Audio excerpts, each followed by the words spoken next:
an insight into how high-tech I am, old school. Anyone that knows me well knows I love a list, and that's how I run these things. So tonight, we've got a really cool one. Chris Veness, who's the owner of Ironbark Studios. He's an amazing neo-traditional tattoo artist, so we're gonna talk to Chris and get how he came into tattooing, his evolution to all this sort of stuff of, apprenticeship to where he is now to, everything. So, all right, I'm going to invite Chris into the room. Sorry, I've got hiccups. And we'll see what greatness comes from tonight. So, hope everyone's well. Is it Saturday? Oh, no, it's Friday. I know, I'm just taking the piss. But yeah, so hopefully us here in not Melbourne, Sydney, it looks like we have some sort of exit strategy and that sort of stuff. All right, Chris, I'm sending that through to you, mate, and hopefully it'll come through in a minute. And yeah, we'll see what happens. I saw some of the comments, no school like the old school. That's true. And, I think Chris has got some interesting stories of his apprenticeship, which no doubt old school. If you're there, mate, I'll just send you another one. Thanks, Dale. He is. And Dale, I am going to reply to that email at some point. No, I will. So cool.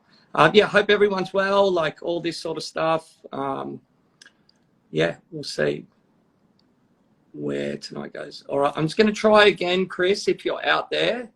All right, except I think you might be trying to call me. So, yeah, we'll see. But yeah, hope everyone's good and the weekend ahead is going to, enjoy it with whoever you can, and hopefully you can get to some parks and that sort of stuff. So, Chris, it says you're unable to join. So just hang in there, mate.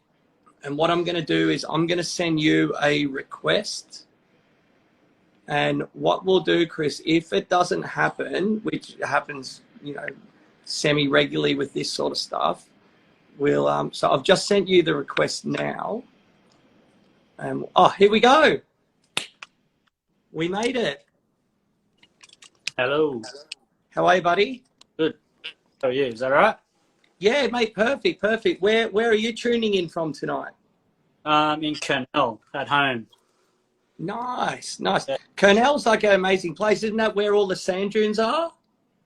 Yeah, it is actually. Yeah. You kind of drive. It's actually out near my shop in Sylvania. So you'll go out towards Cronulla, go past Cronulla, and go past all the sand dunes, go through past little national park and stuff, and then it comes out a little peninsula.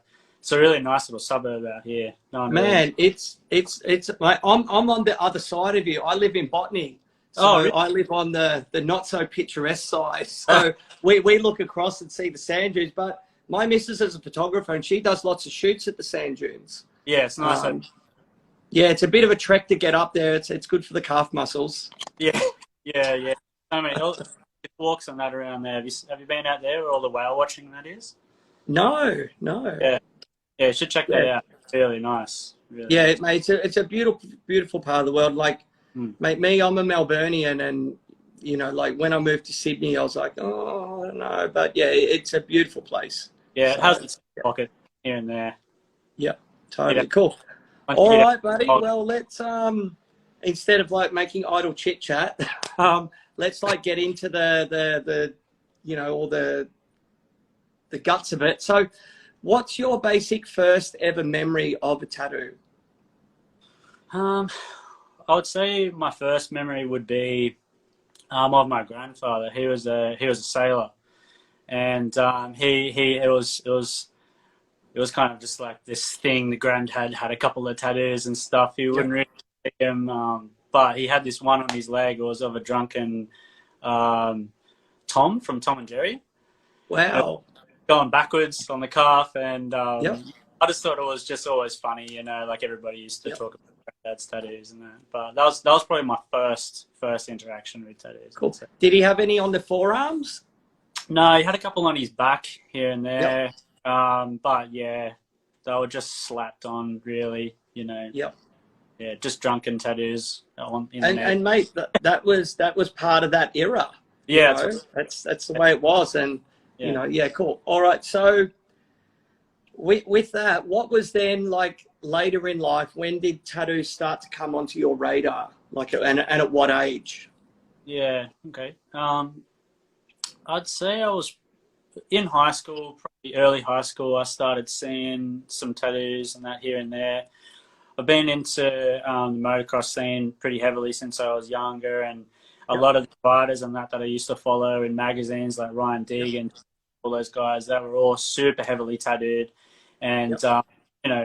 when you're young, you idolize these guys and try and emulate what they're like and how they act and all this stuff. And their image was part of that. And I just really loved the way they looked. I thought it was cool. And then there was also the music that I was starting to listen to when I was in high school. Yep. A lot of the album art, and a lot of the singers and stuff, they were all covered in tattoos as well. That's pretty much my only exposure, because Yep. I grew up right out in the country. So I grew up out about an hour inland of Goulburn. Right. Okay. There's a place out there called Crookwell. Have you heard of that? No. Yeah. So yeah, about an hour inland of Goulburn. Yep. Grew up on a farm out there, and there was no one tattooed in the town. Yep.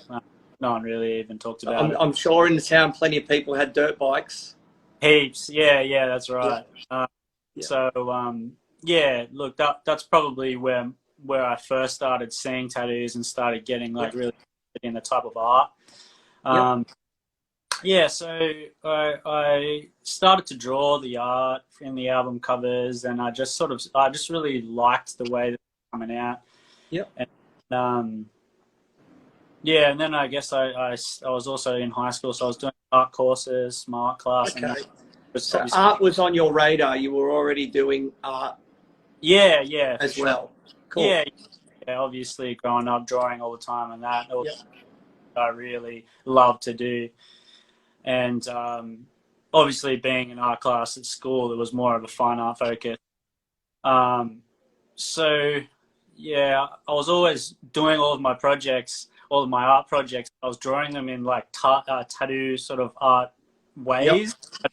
I was always in trouble and always getting told not to draw it in that way and try and do it more like fine art and do it more realistic and stuff. And and I think it just kind of developed in that way. It just sort of became my little thing that I would do. Yep.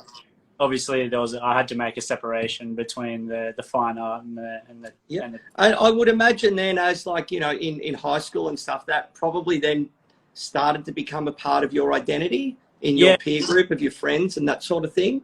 Yeah, well, obviously growing up in the country, there wasn't a lot of people that were into the heavy music and like the whole emo scene and all that. Everyone was listening to Nosey as a kid, and then look, there wasn't heaps of people around me that were into that sort of thing. But when my family and that, we would go away on holidays or something like that, once upon a time, it's actually an interesting story now. It was, I think I was probably about, I'd say probably maybe 13. This is a bit of a stab in the dark, but I was actually walking around. I snuck off from my family and I saw a tattoo shop and I thought, I'm just going to go in and have a bit of a squeeze. Awesome. And, so I was just perusing around the shop, looking at the designs and all that. And then I remember talking to this guy, and he's talking to me, and I have this memory now.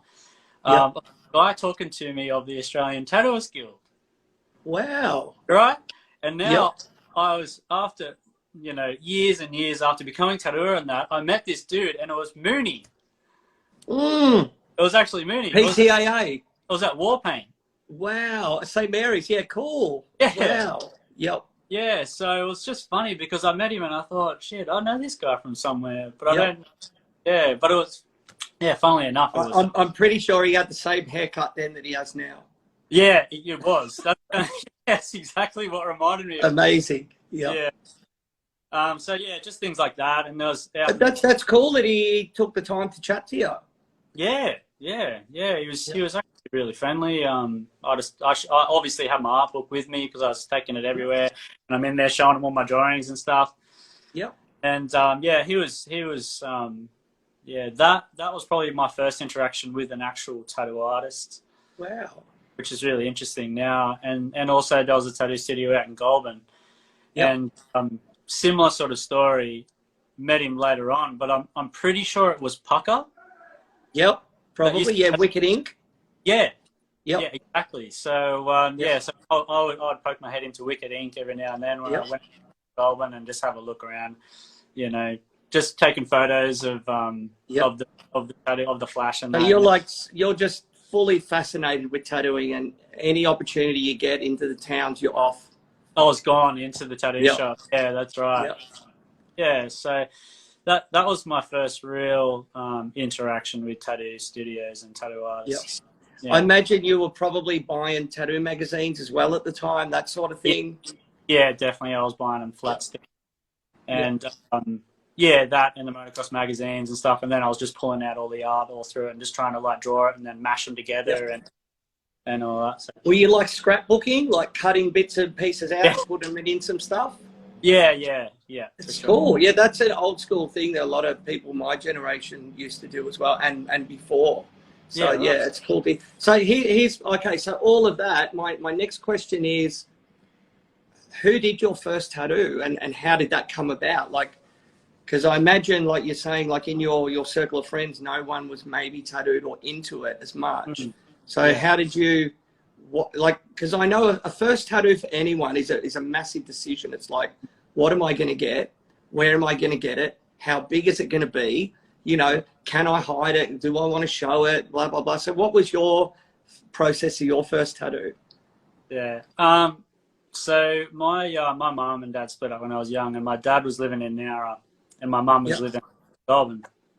And so this was about the age of probably like 17 then, Yep. 17, 18. I started in Nowra. There was a shop down there. It was called Zodiac at the time. Yep. And I was poking my head in and out of there. Same story, looking at the flash and that. And then there was a shop that was just up the road called Society, and it was actually a little like skate shop, piercing shop. Yep. So I was doing piercings there. And Cool. How did you get the piercing gig? well, to be honest with you, I just bluffed my way into it. I'd never pierced anybody ever. Amazing. I had a little bit of experience, Yep. but I needed a bit of help. So Yep. yeah, Fine but, tuning. yeah, story of my life.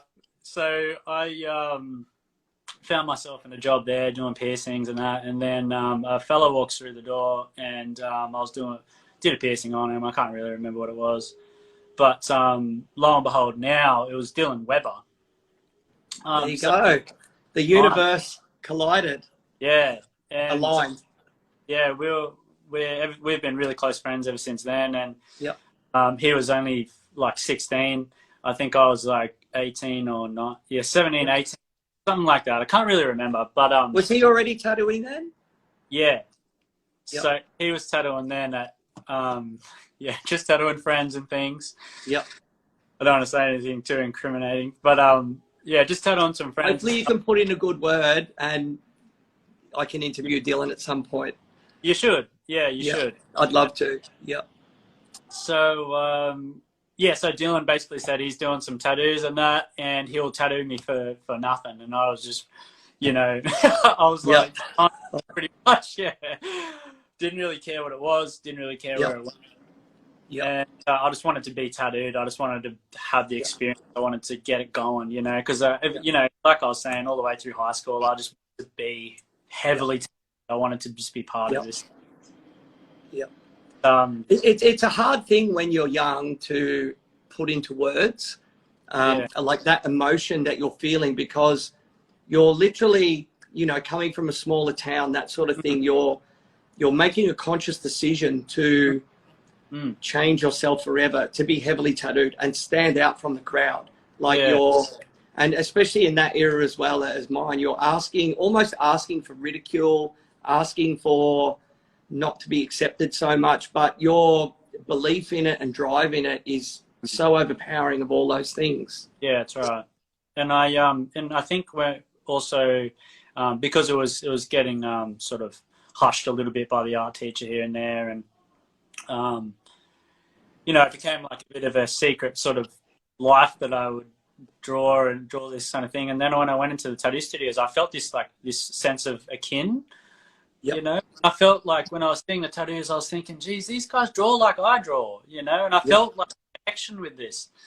Yeah. And it was just so, I don't know, I just felt so comfortable in there. I just felt like I didn't feel at any point when I walked into a tattoo shop that I shouldn't be in there. I felt good from day one, you know. Amazing. Yep. Yeah. Yeah. And it's been that way pretty much ever since. Like everyone that you meet, they've all got similar sort of stories. They all feel that same sort of connection. Yeah. Yeah, like tattoo shops are special places, and like, you know, one of the theories I've come up with over the years is like a tattoo shop on a good day, you can't replicate that environment, that energy. Like you can't, you can try and go to a nightclub and get wasted or do this or do that, but the tattoo shop is the one. That's the high in life for me anyway. 100%. Yeah, and everyone's just buzzing, and it's this, you know, creative flow is just everyone's bouncing off each other, and and obviously, like, you know, when I started getting into tattooing, and then that just started happening, and I started having those people sort of feedback on what I'm saying, like, that's sick, you know, and like finally, like, someone's actually looking at this, like, properly, really looking at this and saying, I like the way that you did that. So yeah, tattooing was just, you know, from day one, it was just, I felt completely at home in a tattoo shop. Yeah, just totally immersed and captivated in it. But let's talk a little bit about your art career, because you're done university education. No, so when I was, so I'll backtrack a little bit. When I was in high school, my dad and my stepmom, they're both coppers, and mum's a preschool teacher. So being a tattoo artist was not really like on the not like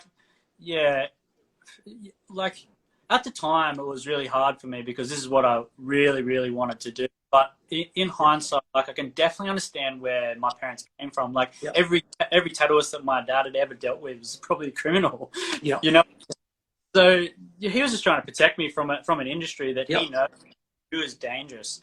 And you know, until when I started, it was heaps more dangerous.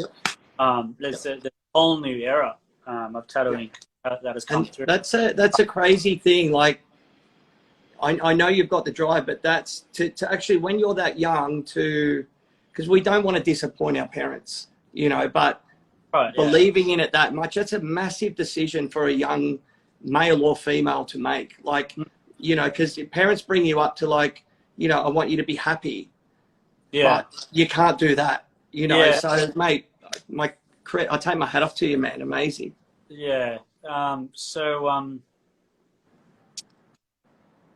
So I think, you know, as I was going out of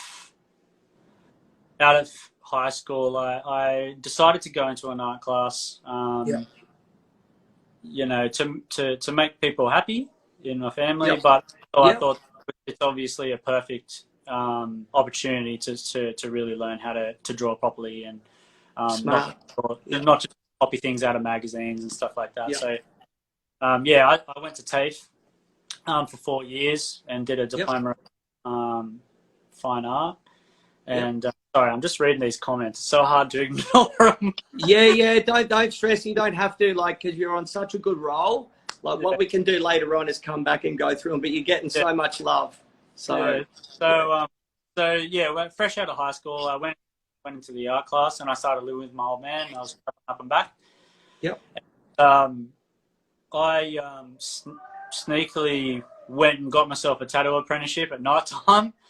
So I was basically telling my parents that I had nighttime classes at TAFE. And so I actually went in. It was called Yakuza at the time. It was was that in maybe Wollongong or something?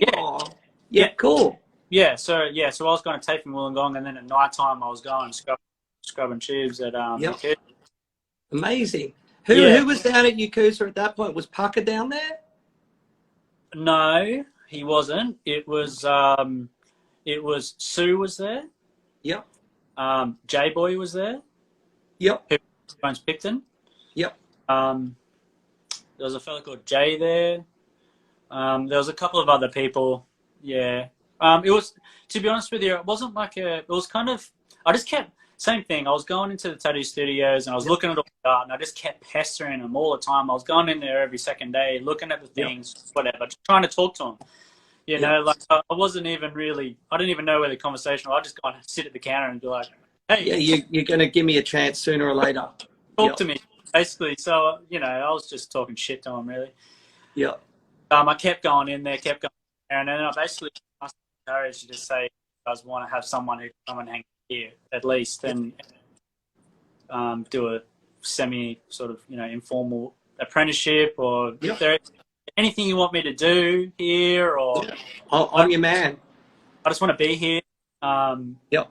You know, and not just. And I imagine you're continually working on your portfolio, building it. Yeah. Yeah. And were you still getting tattooed by Dylan then, or were you getting tattooed by other people? Yeah, so I was getting tattooed by Dylan a fair bit. I got tattooed it's just through sort of friend of a friend. I got tattooed so that was a similar sort of years ago. And then this was before I was even tattooing. Yeah. And then I got into tattooing, and I'd been tattooing for probably like 4 or 5, 6 years. And then I just bumped into Cade, and I was like, oh shit, I know you. You've tattooed me before. And then, and we just sort of connected again, and we've been then. So he's a man. Yeah. Cade's a legend. Yeah. I got a lot of time for him. Yeah. So yeah, through that period, I was getting tattooed by Dylan, Cade, Matt. Dead Cherub, Matt. Yes. Yeah. Most people know him because he comes from Nowra as well. Yeah. So me and Matt kind of came up at the same time down there. So I'll backtrack with the shop that I started in. I started in a shop in Nowra. Yep. And that was when my diploma was tapering off. I got offered a job down there. I was really close friends with Matt, just through the music scene and that. And the shop there was looking for an apprentice, and I basically just jumped on that. Yep. So it was me. It was Kieran Roxburgh. So he owns Iron Anvil now in Nowra. Oh, cool. Yep. Yeah, Kieran Roxburgh. It was me, Kieran Roxburgh, Dylan Weber, and Dead Cherub. Yep. They all kind of came through at around about the same time. It was around about 2 years, sort of. All young blood, I imagine, like pushing each other, swapping ideas, and all the rest of it. Yeah, we all had like different sort of like styles that we were going for, but just a similar sort of level of passion, I guess. Yep. For it, and that was the glue that bound us all. Yeah. Yeah. And that you know yourself, like, you know, owning a shop now and everything, like if you're working with someone, or you don't even have to work with them in the same shop, you can still be inspired from a different style. Yeah, that's right. I think over the years of remaining friends with Dill and just a couple of other boys along the way, just looking at what I'm doing. They're all giving me shit about my hair. Don't worry about it, mate. They're jealous. Half of them are bald. I knew. I'm just going to put my charger in.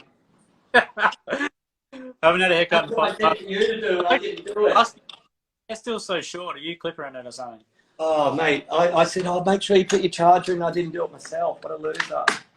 So talk to us a little bit about your apprenticeship and stuff, because I know it was pretty fast-tracked, and I imagine your passion, your artistic ability, and your commitment and all that sort of stuff is why you sort of went through it pretty quickly. Yeah, well, I think in hindsight that probably was it, because I already, at that time, I was already like a well-versed drawer. I already knew what I wanted to draw. I've been drawing tattoos every day for like 15 years by that point, you know. Amazing. I've been drawing them flat out, so I already knew how to draw something in tattoos.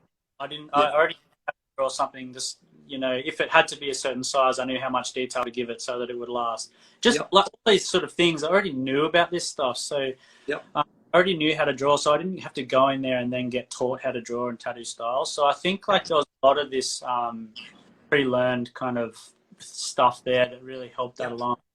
Yeah. And I imagine being in such a young studio, there was no sort of like old school guy going, this is the way it is. Yeah, well, I think I can probably vouch for everyone in that shop. We were all really young at the time.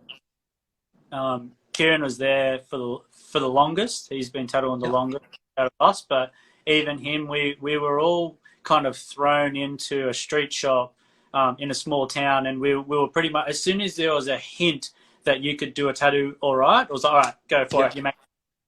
You know? Amazing. Yeah. So that's the way it was. Pretty much as soon as you were even just close to being capable, you were, that's it, you're off your apprenticeship. Yeah. And I imagine all the young kids in the town and surrounding areas are like flocking to you guys. Yeah, they were. Yeah. So after talk to us about like the next stage in your career. Like where did you go to after Nowra? So I was tattooing there for 6 months or so, and there's another funny connection now. A fella called, we know him now as Damon Hollies. He hit me up for a tattoo, and it was on his neck. I don't know. Look, just one of those things. Hey, if you get it, go big, man. Like, and that's the thing. Like from my generation, you know, and this is what I love about how progressive tattooing has become. Like from my generation, when I started, I got told you don't even tattoo a girl on the arm or you're going to get sacked. Like neck and all that sort of stuff was off the charts. You just did not do it. So, Even you know, that's how kind of accepting tattooing has become. And young guys are like, man, why wouldn't I do it? Yeah, and even now, like if someone hits me up for a neck, I'm like, oh shit, they're hard. I hate tattooing necks. They're hard, you know. But at the time, I always handball them off to someone else. Just young and dumb, and just sort of sick. I'll do that. It's no worries. I can do that. I can tattoo anywhere else. I can tattoo a neck. That'll be fine. So yeah, mate. Yeah, but big learning curve too. It was. Luckily, it turned out all right. But so he booked in, and then Dylan Weber had gotten a job up on William Street in Stoneheart. Yep. And with Joel Tron, and he'd been working there for, I don't know, maybe 12 months or something like that. And so Damon ended up mucking his days up, and we needed to rebook, and I was in Sydney at the time, staying in Sydney doing something, and I basically just said, Dill, hey, do you reckon you could get me a little guest spot at Stoneheart? It was called First Blood at the time. Yep. Do you reckon you could get me a little day just so I can come and do a little tattoo there, just so this bloke, Damon, doesn't have to go all the way back down to Nowra to get his tattooed. I'm already up here. So we sorted that out, and Damon came in, got his neck tattooed, and it turned out cool, and Joel basically just offered me a job on the spot, really, and to come up Talk and work. about like baptism of fire. Yeah, I know. What was the design? I would never do that now. If I was going to go and work at a shop first day, do a neck. But mate, that's confidence. That's confidence, and I think that's you know, one of the things, or just that willing to give it a go, is probably a thread throughout your career is why you've got to where you are. Yeah, look, I think saying it was confident is probably charitable. Or you take the opportunity. Yeah. Yeah. So yeah, that was the bridge up into Stoneheart. Yep. I accepted it. When I was working down in Nowra, it was like this thing. If you can get a job in Sydney, you'll be sweet. Yeah. Like, yeah. You know, it was massive. It was massive for us. Did you have to uproot your life? Were you commuting, or did you then move to Sydney? So I was actually living in Wollongong when I was doing my apprenticeship in Nowra, and I was driving back down every day. Yep. Yep. And so yeah, it basically just flipped, and I was driving an hour the other direction. I just started going in and back from Sydney, and I did that for 5 years. And I was working in Sydney in the main street there, for 5 years. I imagine around that time, I think that's where I might have first met you or become aware of you or that sort of thing. But you know, so your time at Stoneheart, I imagine that was like a crucial period where you really started to develop your style. Yeah, yeah, that's right. Did you find people in the city more open to it, or maybe like Instagram helped, or you tattooed a few key people, or conventions? I think at that age, I think I was about maybe, I was early 20s, and I started going out, hitting the party scene pretty heavily up there. At And Seb's? yeah, Seb's underneath, and went to Hot Damn was the one that I would frequent at. Yeah. And yeah, so that was a heavy metal club, and I'd be there flat out. I'd be going there every couple times a week, Yeah. and I think it was a pretty young crowd there, and yeah, I think just being a young tattooer in that crowd, you become pretty popular there. Yeah, you start making connections and on the same level. Yeah. Yeah, every night I was there, I was getting my ear chewed off by someone who wanted to get tattooed, and at that time, I was so talk about it. I was so pumped on it. Just being, Mate, I can't imagine you like shutting people down. Like I used to get cornered in bars when I was younger as well, and just listen to the stories. Internally, I'm like, oh, go away. But you love it so much, and you just absorb it, and then it translates into work. I was a young tattooer at the time, and I was still trying to get clientele. I was still trying to, just get any opportunity I could to tattoo. Yeah, but also live your life as well as a young person. Like get out and about and enjoy stuff. Yeah, that's right. So I, just through that scene, I just made a whole bunch of friends in Sydney, and I'd pretty much just tattoo anything they wanted, any style. I'd do whatever, realism, Japanese, old, trad, whatever it was, whatever I could do. So, but during all of that, I also had this stuff that I was trying to develop my own style, and I was just doing heaps of drawings, heaps of art, throwing them up online. So at that time, sorry to interrupt, at that time, who were your influences, like that you were looking at for your personal stuff that you wanted to throw out there and start to work towards? And also, who were you getting tattooed by at that time? Yeah. So I think for influence for my style, I should probably backtrack a little bit into the fine art stuff. Yeah. Because at that time, I discovered a movement called Art Nouveau, and the Art Nouveau happened in the late 1800s.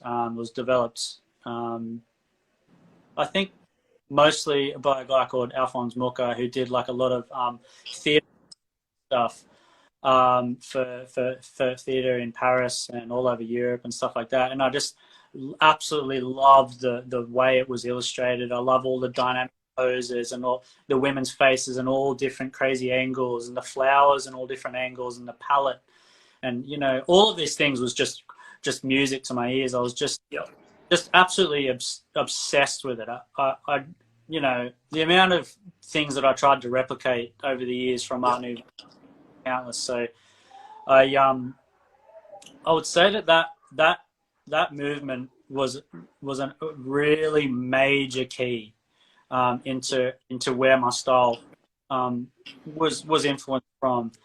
And I think I started to take elements from maybe traditional tattooing, and then like the bold lines. I love different weighted lines, but then I also really loved the influence of like the guy Dylan Weber, for example, would do these really beautiful saturated skin tones and all this sort of stuff, and I just saw an opportunity to do something there that I hadn't really seen before, where it was like really drawings, really dynamic poses of whatever it was, and then trying to fit the body, try and combine those two things, something that's really, really smooth and soft, but also has this weight of traditional tattooing as well. So I've just over the years just tried to find how I can try and combine those two things. I'm just really interested in how I can make something soft but also really bold and strong at the same time. Yeah. Yeah, it'd be fair to say you've definitely mastered that balance. It's phenomenal to see. So with all of that at Stoneheart, like, were you starting to do guest spots, or obviously interacting in the music scene, other tattooers, conventions? Yeah. So I would say honestly that 5 year period for me, it's a bit strange for me to reflect on because I got tattooed a little bit here and there, but I didn't really get tattooed that much. Yep. I I really just had my head down, you Too know. busy, yeah, focused. Yeah, I was just so obsessed and focused with trying to draw better and tattoo the way I wanted it to look. Yeah, and also, pair that with partying too much. Yep. That 5 year block at Stoneheart is a massive blur for me, really. Yep. But what about the motorcycles? Where do they come into it? Because you've been a collector of nice motorcycles over the years as well. Yeah, yeah. So going right back into high school, being influenced by motocross But then scene. you transitioned into really nice road bikes. And I'm pretty sure you got into like track days and stuff. Yeah, yeah. So when I think I was about 11 or 12, my old man road bikes, and he took me down to see MotoGP down at Phillip Island, and yeah, I was just hooked on motorcycles then as well. Pretty obsessively. I was, just watching reruns of MotoGP races and stuff all the time. And yeah, so that's pretty much where that started. It's been something that me and my dad have shared pretty much since then on. Awesome. Yeah. I imagine now, later in life, being as successful as you are and that sort of stuff, your parents now view you in a different light than they may have viewed their young teenage son entering the tattoo world. Yeah, absolutely. Yeah, I've full support from my family these days. And that happened quite early too. I will Good. say, yeah, when I really showed them that I was truly dedicated to this, and I tried to really say these things that I was saying to you now, to try and really explain what I'm really trying to accomplish. I'm not really going into this the bikey scene. I'm not going to become a bikie. That stuff. It wasn't that at all. It was just that I felt really good at a tattoo studio, and I felt like this is the way that I wanted to live, and this is what I wanted to immerse myself into. And I think as soon as I sort of got that over the line with my parents, then they were on board. They just said to me from day one, if you're going to do it, be one of the best, and just throw yourself in fully. Yeah, and yeah, pretty much ever since then, they've had my back fully. So. Yeah, amazing. So, all right, then let's talk about the next stage in your career. From what was the next transition after 5 years at Stoneheart? So when I was tattooing at Stoneheart, Dill and I, we had talked many times about having our own shop. It's obviously the dream of a lot of tattooers to have your own studio. It's the ultimate progression. It's the ultimate box to tick, and Dill, he had started this journey along. He opened his own shop at Atlantis, called Atlantis in Sylvania. Yeah. And he'd had it open for a couple of years, I think. And I had just grown weary of living in the city and just that fast pace. I just needed to really take a step back. And hit Dylan up, and obviously he was like, "Yeah, sweet, of course, come and work here." And so I worked there with Dill for about 12 months, and then Dill was expanding from there. So that was actually me and Dill. We only really worked together for a couple of years, on and off, sort of just spread out. Yeah. But yeah, I worked with Dill there for 12 months, and Dill was going to move his shop out and expand and make it bigger. And I basically just had the thought that maybe I should try and hit him up to buy this shop, just buy the fit out, considering that it was already approved by the DA, so much legwork already done. And it kind of just popped up in front of me. And I just said, look, how can I do it? Of course you can, of course. So yeah, we exchanged on that. And since then I've been running Ironbark. there. Yeah, crazy. Where did the name Ironbark come from? Um, well, I think being influenced from the country, and um, and being out in the Australian outback, I just really wanted to be able to touch on something that was important to me, and that thing was like Australian resilience. Growing up with the farmers and that out, so amazing people, Yeah, and I just really wanted a name that would sort of be symbolic yeah. of Australian resilience and Longevity, yeah. Yeah, longevity, and yeah, and I just, I love drawing flora and fauna animals and all this sort of yeah. stuff. I was just going through all these different sort of, I don't know, just you Yeah. throw up a million ideas, and Totally. I popped up, and I just thought it was just a cool name. I just really thought that it sat well, and yeah, that was it. Yeah. That's right. Yeah. Yeah, I remember when Cade and I were working together, he came down and I think he did a guest spot at Atlantis. And I Yeah. remember him saying, like, oh, it's so chilled out. Like, you got PlayStation there, just kick back on the couches and all this sort of stuff. And, Yeah. like, I'm as progressive as I can be from my generation of tattooing. And I remember thinking, wow, PlayStation there. Like, but now a couple of years later, I'm going to get like an arcade game here in the shop for people to play. Yeah. So Yeah. it's Good. it's interesting to hear all these things, and it's really nice. I love it how the younger generation is. There's no rules anymore. You can create the environment you want, and you can create the Yeah. space you want, and Yeah. it's so nice to see like the cookie cutter format. It's still out there, but it's not so much anymore. So Yeah, yeah, that's definitely been one of the funnest part about opening my own shop, is just because obviously, artists, we're pretty emotionally based, and our influence around us definitely in a sense controls, how we feel and how we want to draw and all this sort of stuff. yeah, Working in other people's tattoo studios, it's not perfect for me, yeah, yeah, so that's not the perfect environment for me to flourish perfectly, sure, yeah. yeah, So just opening my own shop, just being able to put anything I wanted on the walls, have the palette, the color on the walls that I wanted, and the kind of art. So my shop's got all this like Baroque art and Art Nouveau stuff everywhere, and it's not just tattoo flash. yeah, yeah, yeah. So yeah, that's definitely been one of the funnest parts about Yeah. owning a shop, or just creating that environment. Yeah, Yeah. definitely. It's exciting because it is, and it's an extension of your personality. And I'm the eternal renovator. And years ago, like Mark Lonsdale and I worked together at Bondi Junction, and he used to leave on a Saturday and go, I wonder what's going to be different on Tuesday, because I'd always be trying to refine it and change it and that sort of stuff. And Yeah, what I do now is where the artists have the room and all that sort of stuff, I encourage them to try and make your own space, make it your home, because it is an important thing. yeah, that's something that I've sort of come to realize as well a little bit more recently, probably over the last 12 months, I'd say, maybe 6 months. Um, yeah, just to release a little bit of control over the Yeah, environment, because you want them to yeah, feel as good as you feel, So yeah.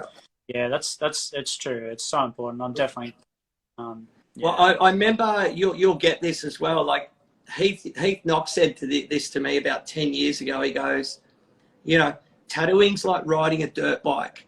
You're just kind of hanging on. You yeah, can't really control it going over all the bumps and ruts and everything. You're just hanging on. yeah, And I was like, man, that's a cool analogy from a younger tattoo. I'm like, yeah, it makes sense. yeah, yeah. It is definitely like that for sure. So, Yeah. how have you found going from working in shops to now being a shop owner, and you've got more responsibilities now, Mhm. and you've got artists that work with you, and they might need mentoring or help or advice, that sort of thing. How's that sort of, how are you dealing with that on the radar? Yeah, it's interesting that this comes up too, because for years I've been telling my wife that I'd love to sit down with you and talk to you about how to manage this kind of thing, because Yep. when I first started the tattoo shop, the amount of just the weight of just being stretched in 5,000 different ways was just completely blindsided me. And and not having any training to do it, like it was, personally, like I've just learnt on the job. It's hard, man, and it's stressful. it's unbelievably stressful.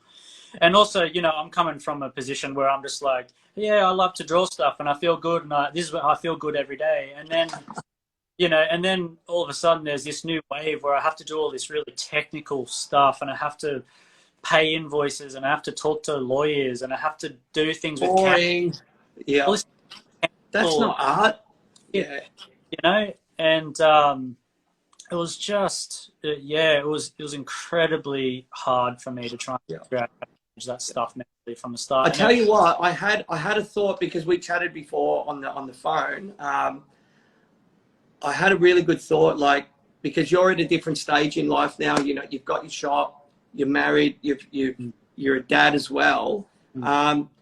It's interesting you said that you wanted to talk to me, because we've had some great conversations over the years, and I've been a big fan of you from day one, and I love what you're doing. But what I think you should maybe do is talk to my mentor, Trevor McStay, and I'll try and get you guys connected, because they're in lockdown now as well, and he'll give you some really good advice on, you know, running a shop, raising a good family, having a work-life balance, that sort of thing. I think you'll find it really interesting, and I'm pretty sure he'll enjoy to pass on that knowledge. Yeah, I'll definitely love to do that.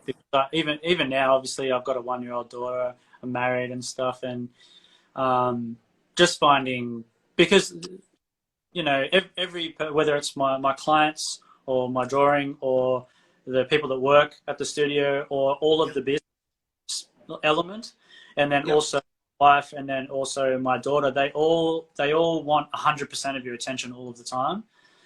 And they all deserve 100% of your attention all the time, but it's really hard to micromanage all these things that are so important and not really play any of them down. So you have to be 100% all the time in all these ways, you know. So we just got a comment from a guy I interviewed a couple of last week from New York, Crazy Stevie Wells. He runs like a shop in New York, and he said the hardest thing of tattooing is being a tattooer. And I know for me, what I do is I try and go around the shop at least once a day and see what everyone's doing, and just check it out. Even if it's not what I'm into, that doesn't matter. I like to go and say hi to the artist, say that's really cool, like amazing line work, or, you know, talk to the customer. And then when you see them coming back, you end up building a rapport with their customers as well. Hi, how are you going? And that's a big thing of it, because as the face of the shop, it's such an important role, because tattooing is such an intimate experience, you know, the artist and the client, but then, you know, they're under your umbrella. So you want to be involved as well. So it's, and I know you've got the love, so it'll just work itself out naturally. Yeah, I'm hoping so. I think something that I probably will try and implement as well is I think just working from day one, you know, in the city, now in my own shop, I've my system has always been where I'll get up in the morning super early, 3 or 4 o'clock, and I'll draw for like 3 or 4 hours. I'll do the design, and then I'll do my tattoo, and then that's that day done. And obviously that's probably a bit more of a young man's game, especially up all night dealing with a crying baby. You know. So I think you'll probably change it to doing the night shift. Drawing. Yeah. Well, I think what I'll probably do is I'll maybe go back to 4 days or like that, I think, and just try and really just free up more time, you know, because you'll obviously become a better artist and a better tattooer if you're more relaxed. So I think I think something somewhere has to give, and I think it's that day of tattooing.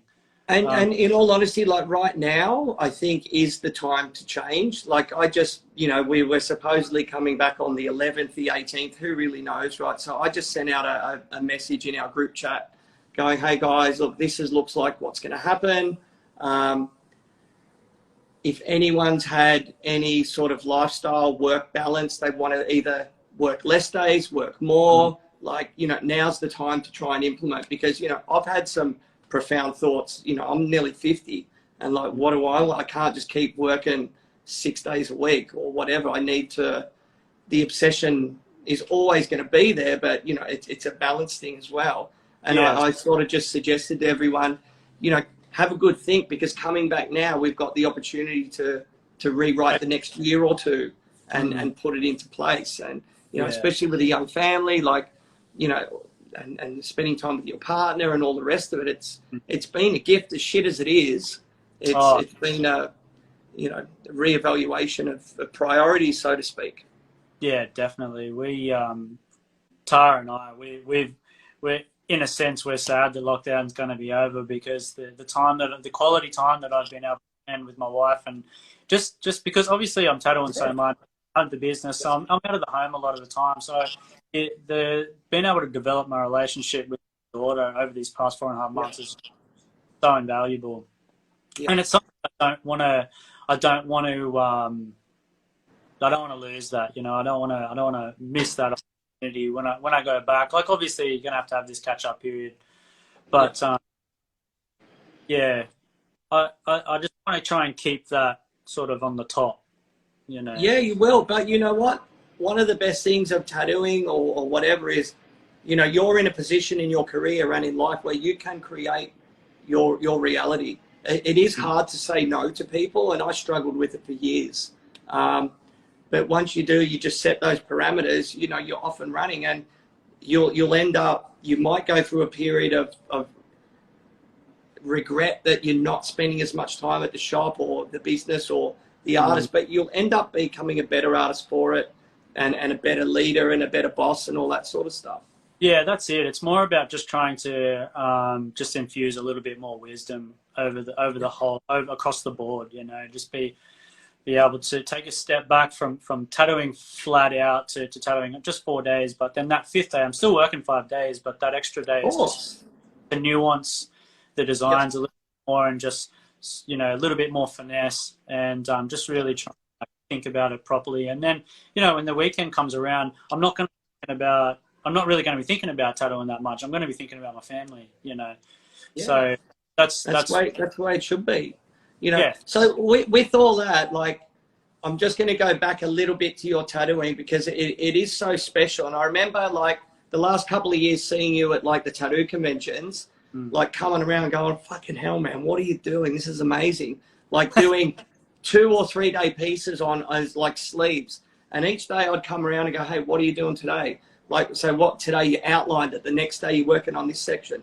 Because as a Japanese tattooer, we don't really do that so much. And I would always try and pick your brain, like, how it's done, and just be amazed at the process of it. So can you explain that a little bit to us? Even for example, like a potential client that's out there listening to this. So if they want to get a 2 or 3 day sleeve, what's the process? Look, I think, I don't know if all of those, luckily, all of those tattoos did heal pretty well, you know, a couple of touch-ups stuff. But I think, look, I don't know if I would really do that again. In a shop setting? In a shop setting, or really at a convention. I think I'd probably push it to 2 days maximum. I think it's, especially because I'm able to work, like, I'm allowed to cover I can cover a lot of ground in a day. So for 3 days to heal the shoulder to the tip of your hand, like one of my friends, Chloe, we did from her shoulder to her knuckles in 3 days. Was it like a big swan? No, that was a different one. This was a Reaper. It was just so much for her to heal. It was just such an intense thing. Like, she got through it. She did well. I was just trying to be as gentle as I possibly could, and just with the techniques and all that sort of stuff, I was just trying to be really gentle with it, and just really just push it in nice and slow and all of that. But look, I don't know if I'd really do it that way anymore. Okay, cool. Like, so what's your ideal setting now? Like, in between sessions, 2 weeks? Mine's 3. Yeah. in between clients? What's your sort of guideline? I like to throw it a month apart. Nice. Yeah, a month apart, and I'll book in 6 sessions firstly. But it's not. I don't usually use 6 sessions. It's just in case one of them stuffs up your one or whatever it is. But you can. It's usually 4 or 5 sessions. I'll get. Yeah, it's a good process. Better to have it there and not need it, and then you can always slip someone back in earlier or spend some time at the beach. Yeah, there's always someone that'll want to jump in on there. So yeah, that's how I run a sleeve now, and it'll be pretty well the same with a back. I might throw an extra few sessions in, but I'll just try and spread them out as much as I can, but just try and keep them consistent. No longer than a month. Just so I keep them excited and totally. And I say to people as well, like, you can live life normal for a couple of weeks. Yeah. And I think if they're separated too much, it can become a bit of, say hypothetically you miss one session and then it's a 2-month wait, and by that time it's a bit of a drag to go and get something coloured that you can't see on your back or something. So easy to forget about.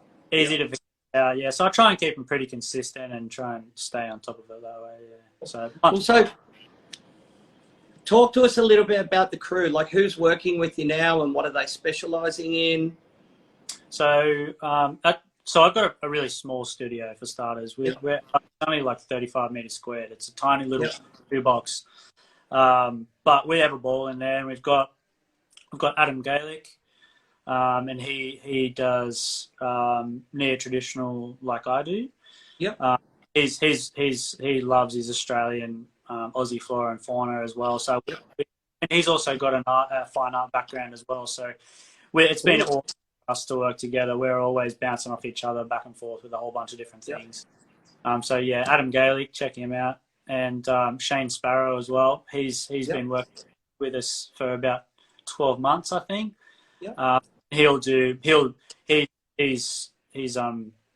His focus is probably more on traditional tattooing and Japanese tattooing. He does a little bit of realism and stuff here and there, but I would say mostly Japanese and American traditional. Did Shane he worked at Ocean Ink? Is that correct?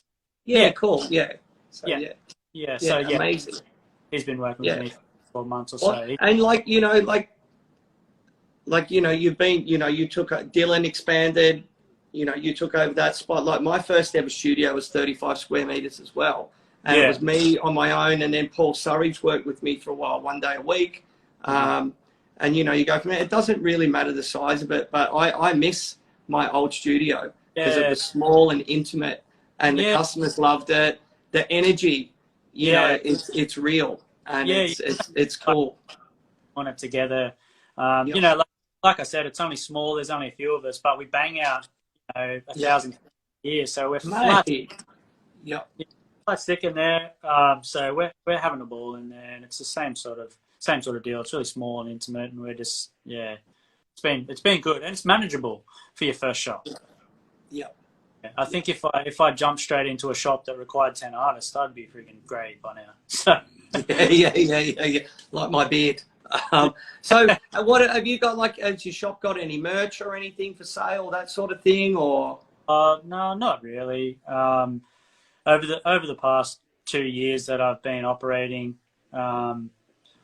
we've had a couple things here and there, a couple shirts and stuff here and there, but I moved out here and then I had the baby, so